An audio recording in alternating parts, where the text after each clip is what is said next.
Abrimos de inmediato el análisis con Carlos Medina Gallego, analista político en temas de paz, docente universitario, experto en temas FARC. Carlos, ¿cómo te va? Buen día. Marcela, muy buenos días. La irrupción de la violencia nuevamente también está en todos los titulares de los medios de comunicación en este día. El dolor se ha hecho presente, Carlos.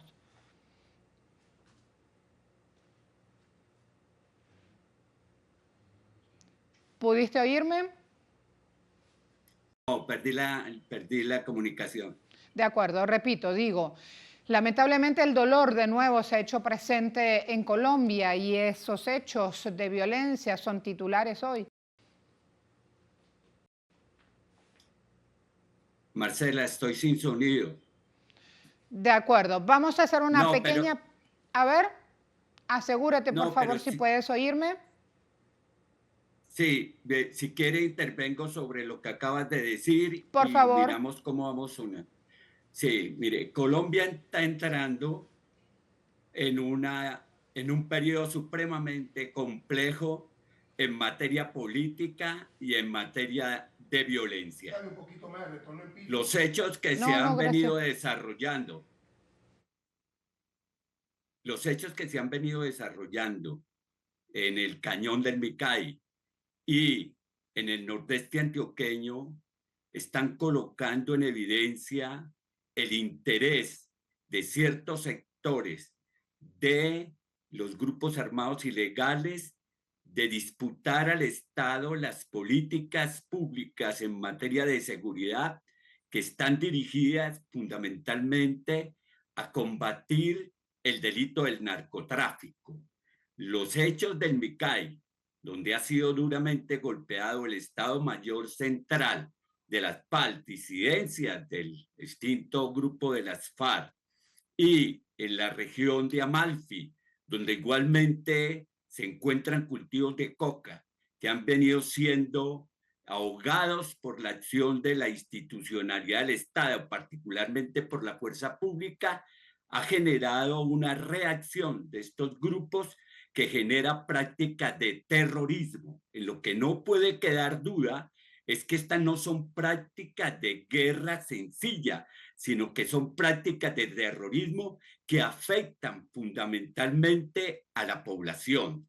6 muertos de la población civil y 50 heridos en el atentado que se dio sobre la calle Octava en la ciudad de Cali contra la base aérea Marco Fidel Suárez muestran la magnitud de estas prácticas terroristas de grupos que reaccionan a las acciones que se están desarrollando en el campo, en las ciudades. Pero lo más grave de esta situación es que impactan políticamente y son tomadas como elementos de campaña en el proceso que se abre preelectoral en nuestro país. Ayer estaban de fiesta los partidos de la extrema derecha celebrando de manera crítica la falta de acciones del Estado colombiano, fundamentalmente del gobierno colombiano en materia de seguridad. Y muy probablemente ese discurso de la seguridad será el que alimente las campañas electorales en este año electoral que se inicia.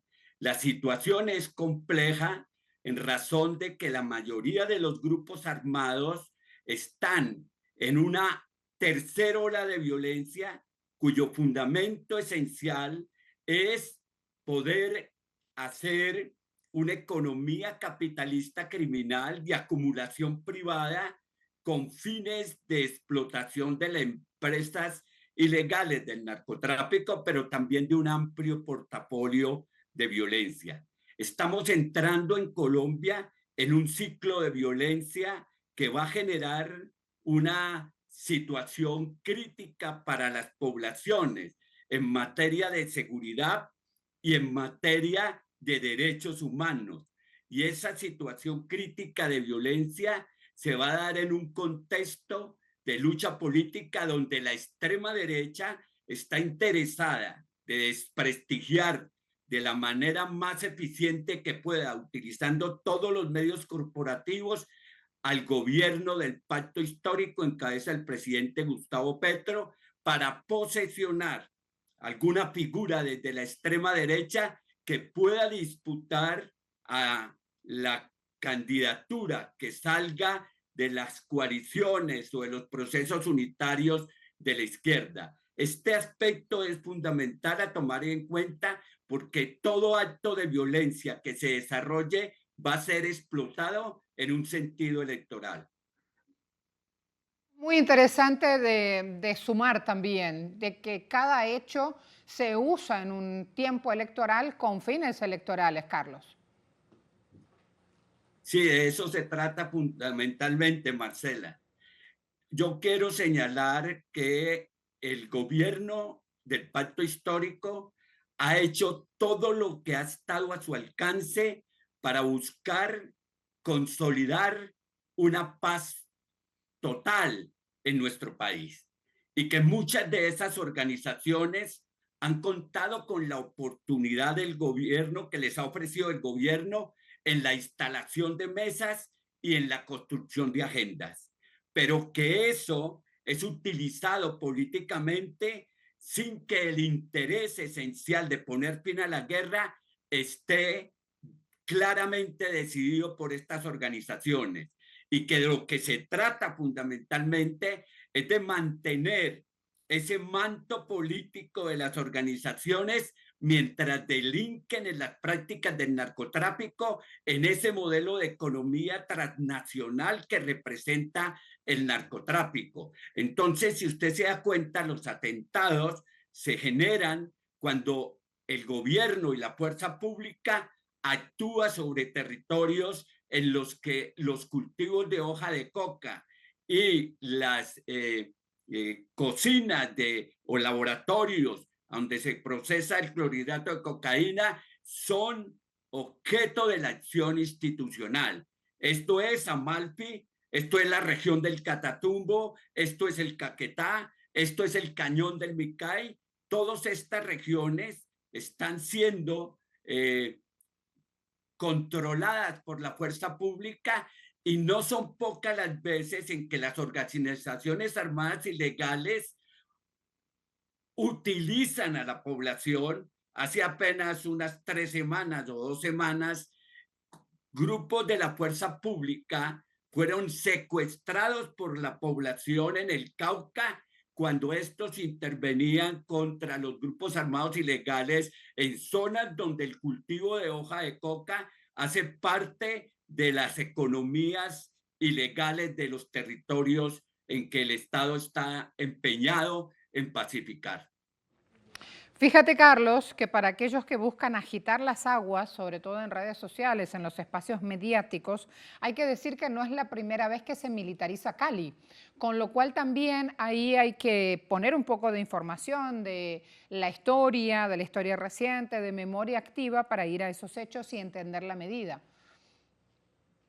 Sí, indiscutiblemente Cali fue sede del cártel de Cali y muchas veces las acciones terroristas que se desarrollaron allí en la confrontación de las guerras del narcotráfico obligaron a la militarización y las medidas extremas que se toman allí en términos de tratar de evitar los impactos que la violencia puede tener sobre la población, no es la primera vez que se hacen.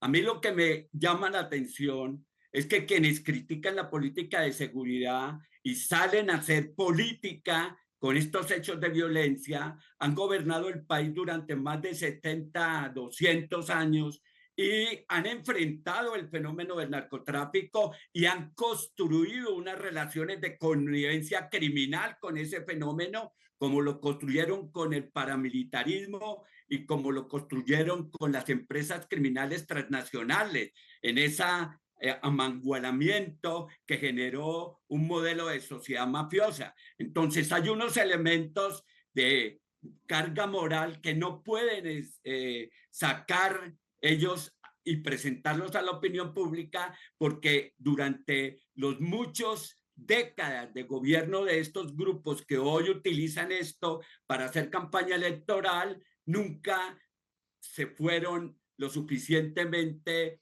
eficientes y exitosos en la lucha contra el narcotráfico. Es que si la lucha contra el narcotráfico tuviera 10 años o 8 años, no, pero esto tiene 7 décadas. Desde la década del 50 se ha generado una dinámica de confrontaciones contra las prácticas del tráfico de narcóticos que ha alcanzado sus espirales en la década de los 80 y posteriormente en este siglo XXI, en las modalidades que se han establecido en materia de ejercicio de la empresa del narcotráfico, el impacto que tiene en los territorios, el control de poblaciones, el control de una agenda criminal mucho más amplia y el control de un escenario político que de una u otra manera en estos periodos electorales necesitan controlar para poner alcaldes, para poner gobernadores, concejales, diputados y representantes a la Cámara, incluso senadores de la República.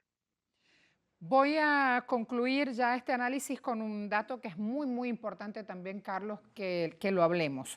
En X, en la red social, el presidente Petro, entre su posteo, resaltaba la siguiente frase. El terrorismo es la nueva expresión de las facciones que se dicen dirigidas por Iván Mordisco y que se han supeditado al control de la Junta del Narcotráfico. Ya en un posteo anterior el presidente había hablado de esta Junta del Narcotráfico. Quiero pedirte más información y tu propio análisis de esas palabras del mandatario. Por favor, Carlos. El crimen del narcotráfico es un crimen internacional y en la medida en que esas relaciones internacionales van organizando la cadena del narcotráfico, ha ido constituyéndose una junta que coordina el desarrollo de las acciones económicas del narcotráfico, pero también el impacto que este tiene sobre las economías a nivel mundial y lo que significa la influencia que pueden tener en el campo de la acción política en los distintos países donde hay consumidores o hay productores. Ese elemento es fundamental. Mira, lo que está pasando con Venezuela en esta operaciones que se están haciendo en el Caribe Sur, sobre las costas de Venezuela, donde se indica a Maduro de narcotraficante y se señala a organizaciones como el Estado Mayor Central de las FARC y el ELN de ser cómplices de las economías del narcotráfico que financian supuestamente el régimen de Maduro, constituye parte de toda esa estrategia que el gobierno norteamericano dirige contra los países productores y contra los países que están fuera de las órbitas de la democracia neoliberal y del mercado que controla los Estados Unidos para poder encontrar legitimidad a esas acciones militares criminales. Entonces, el presidente, cuando señala que estos grupos son grupos terroristas en el campo de la acción criminal transnacional, pero también lo son en el campo de las acciones nacionales, que están articulados a una junta que controla toda la actividad comercial en el mundo, pero que genera unas dinámicas económicas, sociales, políticas y de terror que son las que estamos viviendo actualmente.